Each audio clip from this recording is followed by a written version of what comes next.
Welcome to Trade with Ted Tigger and Michael Paul. If you have a comment, you can call us now at 261-0898 or pound 981 on any ceasefire device. Our email is newsradiomornings@gmail.com. What is love?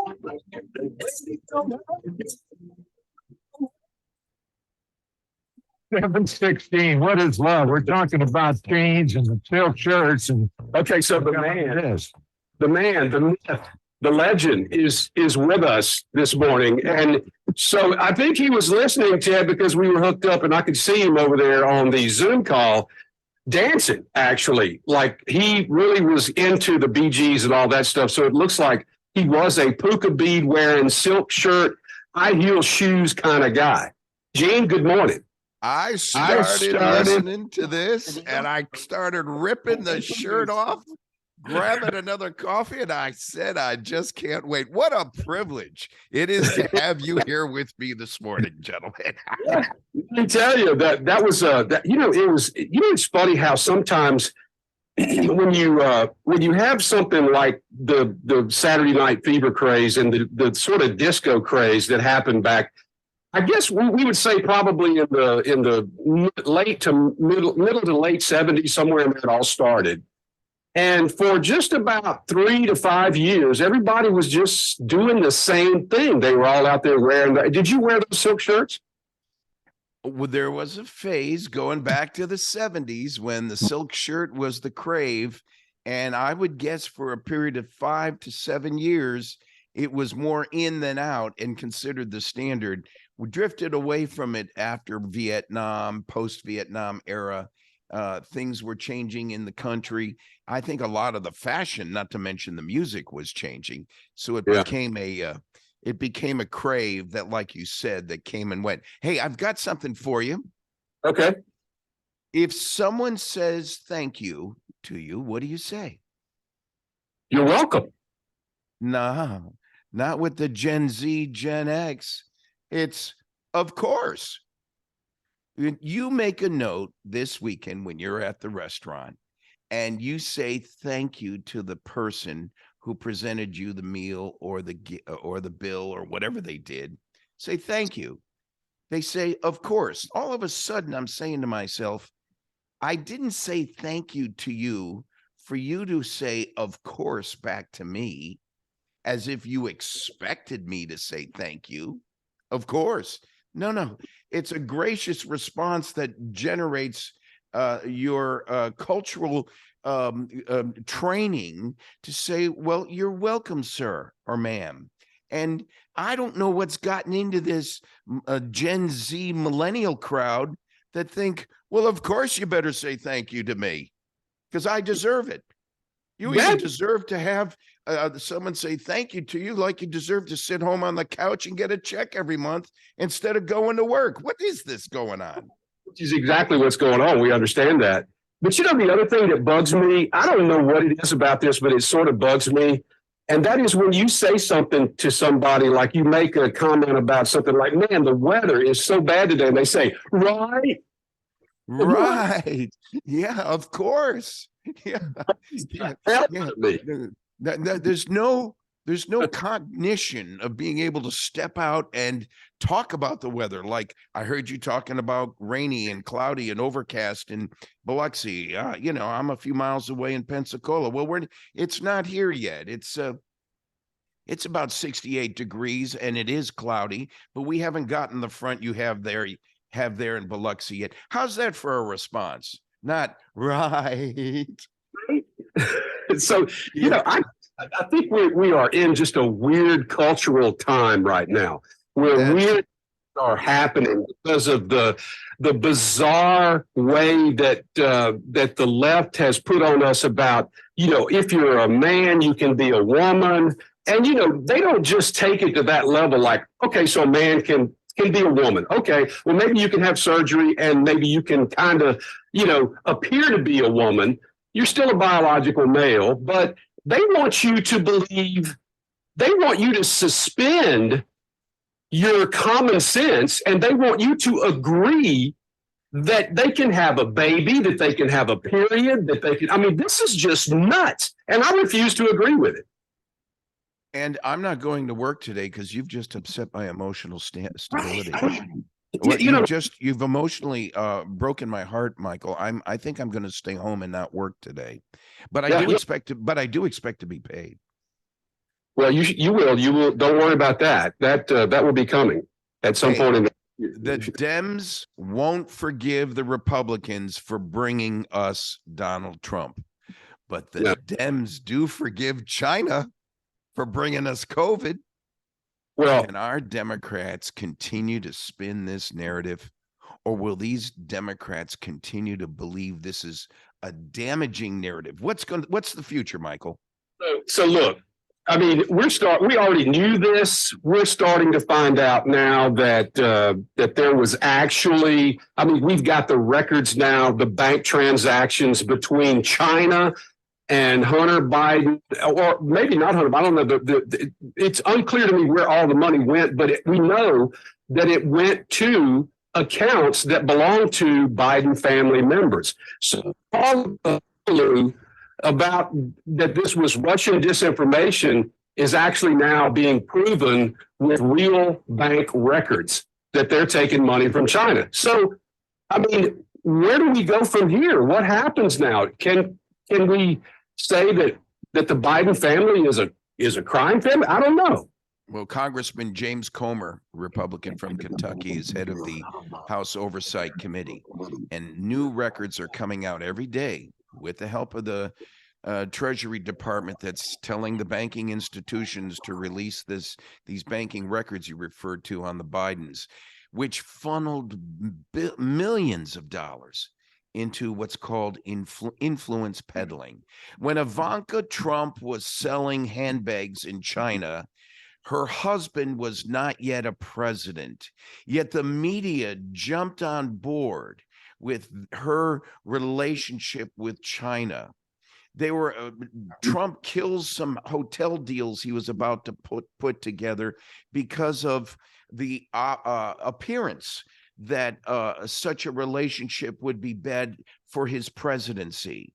The Justice Department and prosecutors in different state attorneys, federal attorney offices went hog wild against the two Trump sons and daughter for alleged business dealings that pre-existed Donald Trump's desire to even think about running for president. How soon we forget. And yet here we are with what you've opened with a minute ago, Michael, a proof of record showing influence peddling by the Biden crime family. And everyone's looking the other way. And what if this oversight committee comes out with more formidable evidence showing not the likelihood, but the concrete, conclusive evidence that the Biden crime family was in the pockets of China?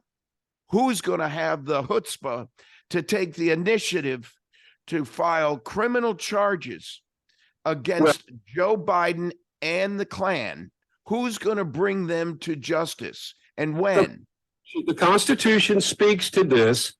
The Constitution says that the House must act like a grand jury and impeach, and the Senate must convict. So if we have a process for this, and it's very interesting that they use this process twice on Donald Trump, we'll see how many real Republicans are out there in the coming days if all of this comes to fruition. Well, I don't know if it'll come to fruition before Biden's term ends, but in any case, if that happens, then of course they're trying to charge Donald Trump with crimes. Maybe this is the new way. You know, you become president, you become charged with crimes, and you go to jail. I don't know. You know, this is how third world countries do it. I know that. Well, back in the 70s when Richard Nixon was president, there wasn't a Republican Democrat issue on this thing. The president was accused of doing wrong, and Congress came forward to attempt to impeachment. He smartly resigned. But the point is, today it's a wall that's being built up of one side against the other. That's just throwing vitriolic diatribe across the wall at each other without even any rhyme or reason. Last week, I was looking for a name when you were closing. Her name was Debbie Wasserman Schultz, Congresswoman from Florida. This basket case was accusing Democrat liberal Matt Taibbi, a Democrat liberal who voted for Biden, of unethical behavior, when just because he was pointing the finger at clear evidence that Biden was doing wrong. And there is no rhyme or reason. There is just a wall of Democrat versus Republican. This has got to stop to save the merits of our democracy, our Democrat republic. It's not fair that they go at it in such a vitriolic way, using good time and energy in Congress and distracting from economic development. Hey, the rapid fire, the public schools, a gift to the teachers union right now. The broken border, a gift to the cartel. Foreign policy, a gift to China. And as I just mentioned, our economy, a gift to no one. The truth is out. America's getting weaker. And this Biden is creating a new normal to lower your expectations and mine and raise taxes and make you say, thank you for raising my taxes. I've never seen such insanity. Thank you, sir. May I have another? It hurt me again. It feels so good. Yeah, it's absolutely nuts, and I agree with you 100%, but where does this all stop? In other words, if we continue down this path, where does it end for America? And I say that it ends with us being a part of another system, like the communist system. I mean, I see it headed in that direction if we continue. And the very interesting thing that I've always wondered about is, what will the real communists, when they get in charge in America, what will they do with all these folks who have gone around and been their useful idiots? What will happen to those folks? Those folks are going to be accountable to people like you and me and the hundreds of thousands listening to us right now. Those folks are going to have to deal with us folks and be accountable. The best thing you could do to Joe Scarborough, who I regret comes from Pensacola, Florida, that guy, that whack job, and his wife over on MSNBC are speaking ill of Trump and the democratic process because they were nixed. The door was slammed in their face by Trump about a decade ago, and they've been on a mission with MSNBC to disparage him at every turn. This is just one example of the woke media more concerned about political posturing and not what's in the greater good of this nation. We got to turn them off is what we've got to do. And folks listening, please subscribe to our website, because I've got a library of all the WMXI, WFOR 15-minute segments we do every week. And you can listen to these we do every week with Michael and I. What a great review of some of the topics we've talked about over almost 2 years now, Michael. Gosh, has it been that long? It's been fun, though. Yeah, it's over a year and a half. But boy, I'll tell you, I look back at some of the things we talked about a year and a half ago, and I said, dang, we nailed it a year and a half ago. Sure enough, the issue's here now. So there was a big question. We got 30 seconds. There was a big question that came up the other day with some of our listeners about how long a president can actually serve in office. Do you have that answer? It's 2 terms, 8 years. That's why I'd like to see a Trump, a DeSantis ticket, because there's something in there that says, we probably don't have time to really address this, but I think it's 10 years they can serve.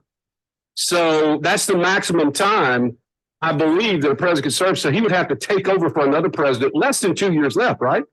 Well, yeah, I know you're running out of time. Real quick, bring DeSantis in as VP under Trump. He gets his marching orders and gets 4 years of boot camp. Then we hand 2 terms over to DeSantis after that. 12 years. Gene Valentino, thank you so much for joining us. We'll see you again. Man. Happy St. Patty's Day, you greenie. Patty's Day to you.